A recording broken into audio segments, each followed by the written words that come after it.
If you've never been lonely, you don't realise what it is like.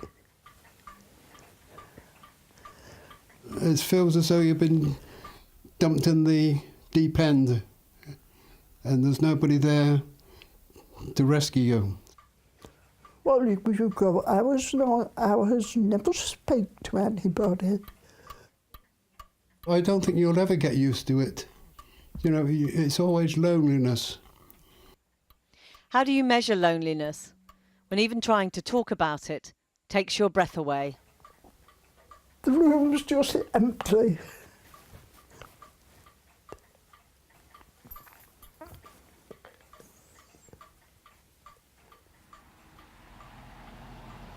91-year-old Margaret Nicholas has lived in this house virtually her whole life.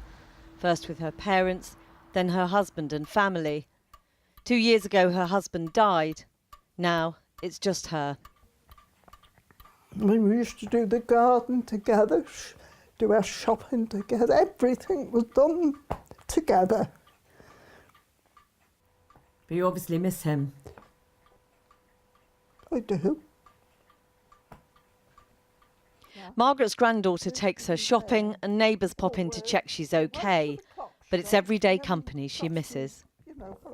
Some people would think me a bit odd, but I do chatter to my husband.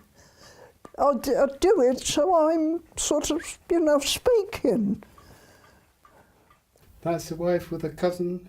Roy Croucher lives a short drive away. He and Margaret have loneliness in common.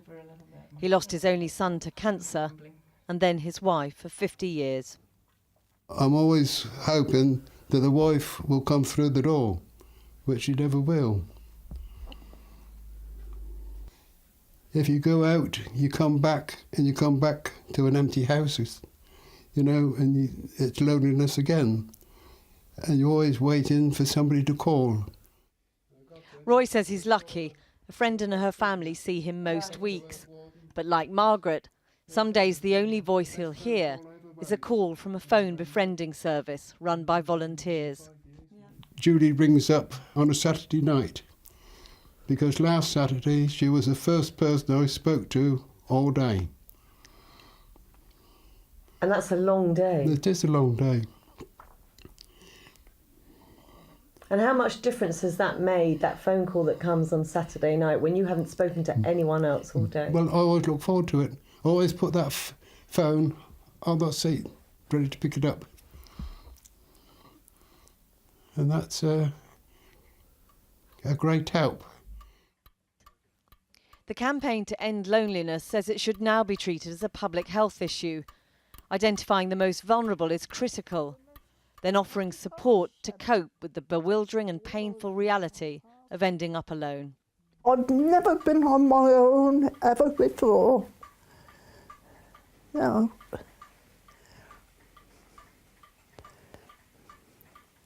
And so getting used to that has been hard. It has. I don't think I shall ever get really used to it. It's just something that is thrown at you. And you can't throw it back to anybody. You've got to just carry on.